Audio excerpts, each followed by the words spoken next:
Hello everyone, I'm just making a short video-ish about a Ct110 with a pit bike engine conversion. Now I know this is very common for people to do, but most videos aren't too in-depth about what they had to do. They just kind of go and it's in. But for me, it wasn't that easy. It didn't just click my fingers and it went in, it was a bit more effort than that. So I'll start off with what I had to do to get the engine onto the frame. That's your original bolt for your postie bike engine, and it lined up good, but the Zongshen engine, the bottom bolt did not. So what I had to use was a little tab. This is the original tab the gentleman I bought the engine off gave me, and he had it in a 110 but went back to the original engine. And it goes on something like that. So one hole holds the tab on and one hole holds the engine on. So it's not actually directly bolted to the frame, but oh well. And quick note, this is pretty flimsy. The one I made is about 2 times as thick. That's why it's out. I'll go to the other side, show you the other one. That's your bolt through Zongshen, and that's your bolt holding the tab on. This tab sits on the outer side of the frame as well. Here's a tab, the other tab, which I also remade. It's got 3 holes. That holds the tab on, that holds the engine on, and this actually goes over that little piece sticking out that holds the brake spring on the brake return for the pedal. It goes on like that. Now this one's on the outside of the frame, and I'll show you a bit better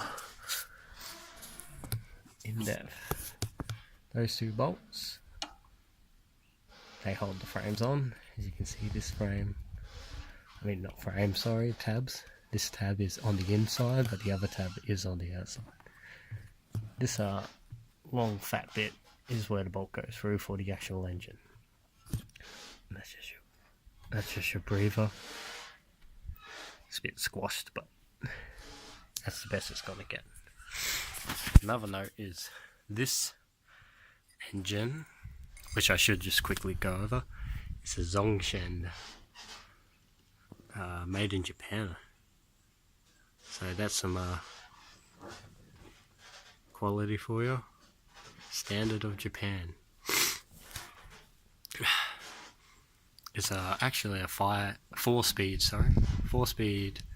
manual. So if you're to get your own engine aftermarket, I would recommend just getting a semi-automatic, so you don't have to worry about the clutch, which I haven't dealt with yet for obvious reasons. It's not easy. This engine is kickstart and electric start. It's 125cc, but on the barrel it said 124. A postie is 105 technically, so it's 20cc bigger.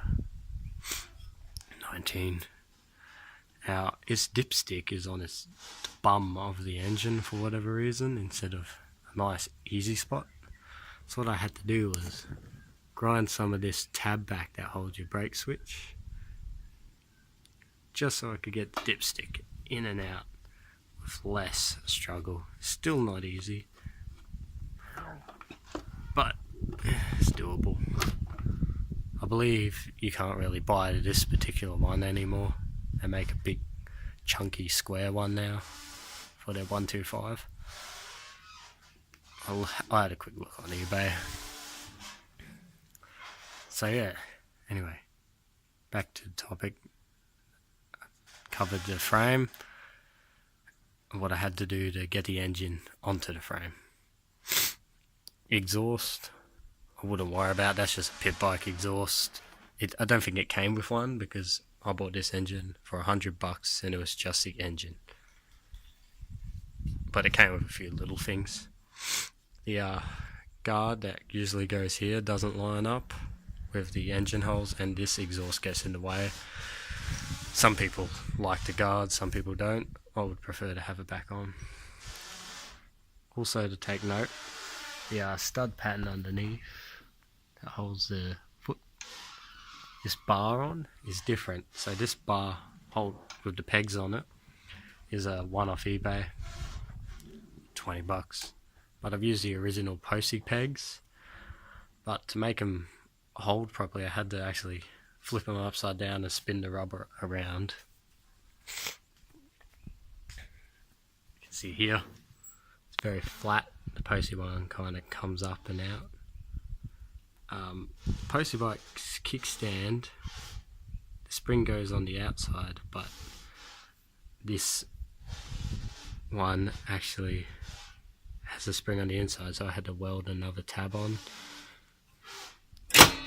but it works. And I might reverse this bolt because the spring does hit it,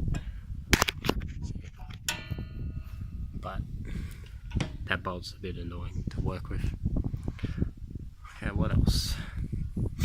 This engine actually does sit to the right a little more, so the chain wouldn't line up too perfectly with the sprocket and you would probably spit your chain all the time. So what I've had to do is reverse the sprocket. So as you can see, this little lump, that's usually on the outside, so it's actually sitting a bit more that way, about 3 or 4 mil, maybe 5. And I'll quickly show you a standard one. See this? That's now on the inside, and I had to do a little bit of grinding to make it sit flush, but nothing impossible.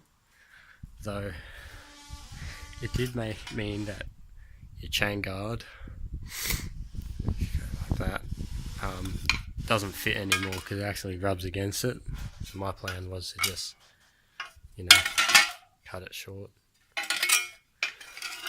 And you'd also probably have to do a little bit of drilling if you want to use the original chain guard. Drill a hole in there, tap it, or use a nut and bolt. Okay, let's get to the electrical side of things. When I bought this engine, it came with this small harness, and it could run just with this harness. That's just a postie bike coil regulator. That's not a postie start CDI. As you can see, it's got square plugs. The 12 volt ones at least have roundish plugs. And this is the plug that the engine originally had coming out of it. So that wouldn't plug into a postie harness.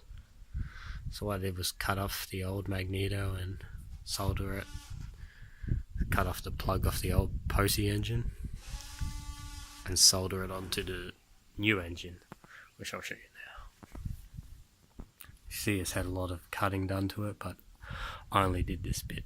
So it's pretty easy to match what wires go where when you have an example, but as you can see, it goes to the original postie plug. And this engine actually has a gear position switch, so to get you in neutral you go off that. Usually the postie neutral is just one wire. So there's the plug. So I just came off the neutral off the gear position plug to wire up into the postie harness. That's a standard postie carby. You'll notice I had to use a carby positioner because the carby was originally pointing that way, which you don't want. This carby leaks fuel, replace it.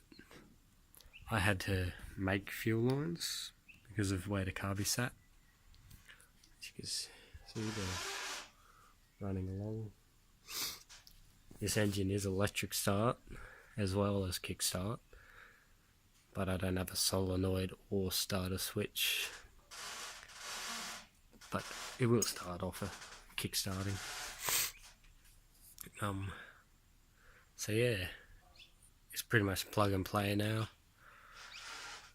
I do have the old frame that I test fitted this engine in, which is out.